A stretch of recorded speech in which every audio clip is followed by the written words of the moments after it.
रीना गुप्ता, जिन जिन नेताओं से अरविंद के नीतीश कुमार ने आज मुलाकात की, सबने खुलकर मीडिया से बात की, लेकिन केजरीवाल जी ने सिर्फ एक ट्वीट कर दिया और नीतीश कुमार भी कुछ नहीं बोले। इसीलिए अटकलें ये लग रही हैं कि शायद 2 पीएम होपफुल जब मिले होंगे तो कोई बात नहीं बनी होगी, इसीलिए मीडिया से बात नहीं की। रीना, आपका क्या कहना है?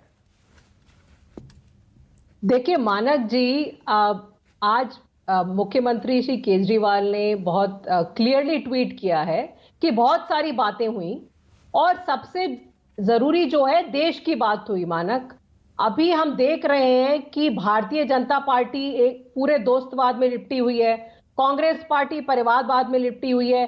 सिर्फ अरविंद केजरीवाल हैं जो देश की बात कर रहे हैं, जो ये कह रहे हैं कि देश को नंबर 1 बनाना है। और ये कांग्रेस भारतीय जनता पार्टी की घिसी पिटी जोड़ तोड़ की राजनीति से देश पक चुका है।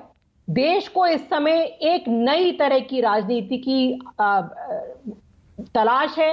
वो नई तरह की राजनीति, वो मॉडर्न बातें सिर्फ एक अरविंद केजरीवाल कर रहे हैं। और कश्मीर से लेकर कन्याकुमारी तक अगर कोई एक चेहरा है जिसको लोग प्यार दे रहे हैं, जिसमें लोग आशा देख रहे हैं, जिसमें लोग होप देख रहे हैं, तो वो सिर्फ अरविंद केजरीवाल हैं। क्योंकि आम आदमी पार्टी ने करके दिखाया है कि हम जो कहते हैं वो हम करते हैं।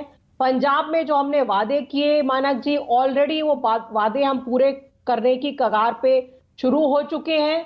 तो ये जो कल प्रधानमंत्री जी ने कहा कि देश के 14,000 स्कूल सही करेंगे, तो आखिरकार अरविंद केजरीवाल की राजनीति ने विवश कर दिया कि प्रधानमंत्री अमित शाह जी भी अब स्कूलों की बात करने लगे। लेकिन 14,000 स्कूल सही करने से तो 70-80 साल लग जाएंगे।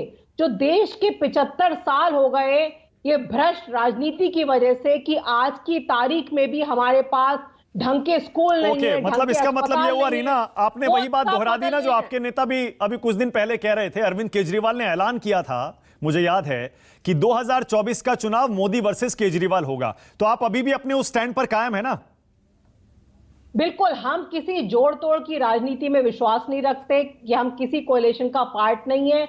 हम सिर्फ भारत की बात कर रहे हैं, इंडिया को नंबर 1 बनाने की बात की जा रही है।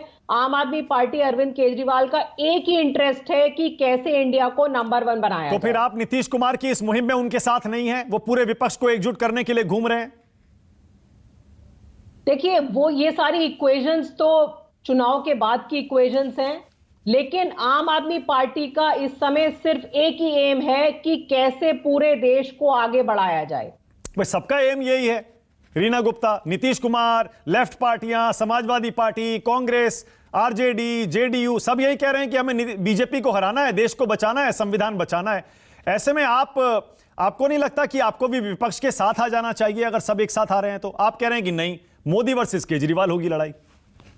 मानक जी, अगर देश को आगे बढ़ाया होता इन लोगों ने मिलके 75 साल में, दो मेन पार्टियों ने रूल किया है देश पे, कांग्रेस और भारतीय जनता पार्टी। जो मोदी जी कह रहे थे 2022 में बड़े बड़े वादे किए थे, सबकी किसानों की आय दुगनी होने वाली थी, सबके पास घर होने वाले थे, 15 लाख मिलने वाले थे, किसी एक प्रॉमिस पे डिलीवर किया इन्होंने? अगर ये सब लोगों ने काम किया होता मानक जी, तो हमें राजनीति में आने की जरूरत ही नहीं पड़ती। आम आदमी पार्टी तो बनी इसलिए थी क्योंकि ये लोग इतने सालों से जो देश को बर्बाद करने का जो इन्होंने काम किया है, सिर्फ अपनी जेबें भरने का काम किया है। अगर देश को आगे बढ़ाने का काम किया होता तो आज हमें राजनीति में आना ही ना पड़ता। रीना, इसका मतलब आप 2024 का चुनाव अकेले लड़ेंगे, आप यही कह रहे हैं ना? आप किसी के साथ नहीं जाएंगे? किसी के साथ नहीं जा रहे हम। ओके, और पूरे देश में आप अपने उम्मीदवार उतारेंगे, ऐसा कुछ प्लान आपने बनाया है? अभी वो तो पार्टी डिसाइड करेगी मानक जी। अभी तो 2024 काफी दूर है, अभी तो उससे पहले बहुत सारे काम करने हैं। तो वही कामों पे पार्टी अभी काम कर रही है। जैसे जैसे निर्णय होगा आपके साथ साझा किया जाएगा। ओके, तो आपको इस बात से कोई दिक्कत नहीं है कि विपक्ष बिखर जाएगा अगर आप अकेले लड़ेंगे? नीतीश कुमार जी अलग थर्ड फ्रंट बना रहे हैं, कांग्रेस पता नहीं उनके साथ होगी या नहीं होगी। ऐसे में तो बीजेपी को ही फायदा मिलेगा। देखिए, ये बिल्कुल क्लियर हो चुका है। आप देखिए, गुजरात में भी जो हमारे नेताओं पे हमला किया जा रहा है, वहां पे भी सिर्फ 2 ही पार्टी एक दूसरे के आमने सामने हैं, आम आदमी पार्टी और भारतीय जनता पार्टी। कांग्रेस ने क्या किया? पिछले 8 साल में 277 एमएलए जो भारतीय जनता पार्टी ने खरीदे हैं, उसमें 200 से ज्यादा तो कांग्रेस के एमएलए हैं। तो क्या मूल है कि कांग्रेस पार्टी जाएगी चुनाव में, जब पता है देश को कि आप वोट कीजिए कांग्रेस पार्टी को और उनके एमएलए बिक के चले जाएंगे भारतीय जनता पार्टी में। तो इस तरह बात की सिर्फ जोड़ कांग्रेस की वोट नहीं है, रीना। ये सारी राजनीति बात जो सिर्फ है, कांग्रेस उसमें की नहीं आम आदमी है। पार्टी को कोई इंटरेस्ट नहीं है। नहीं नहीं रीना, बात सिर्फ कांग्रेस की नहीं है, बात सारे विपक्षी दलों की है। सब कह रहे हैं सारे क्षेत्रीय दल एक हो जाओ तभी बीजेपी को हराया जा सकता है। आप कह रहे नहीं हम अकेले मुकाबला करेंगे, मोदी वर्सेस केजरीवाल होगा। देखिए आज की तारीख में मानक जी, अगर मोदी जी को कोई चुनौती दे सकता है, ऐसा चेहरा जिस पे लोगों को विश्वास है, जिसका रिकॉग्निशन नॉर्थ से साउथ तक है, तो वो सिर्फ अरविंद केजरीवाल हैं। इसीलिए 2024 का चुनाव जो होगा वो मोदी वर्सेस केजरीवाल ही होगा। ओके, मतलब ये जेडीयू के नेता नीतीश कुमार जो कोशिश कर रहे हैं ये बेकार की कोशिश है, इससे कुछ नहीं मिलने वाला। देखिए हर पार्टी चाहती है कि उनका नेता जो है वो प्रधानमंत्री बने, सारी पार्टियां कोशिश करती हैं, हम भी यही कोशिश कर रहे हैं, तो सब अपनी कोशिश में लगे हुए हैं। देव जनता के ऊपर डिपेंड करता है फाइनली जनता किसको सिलेक्ट करती है।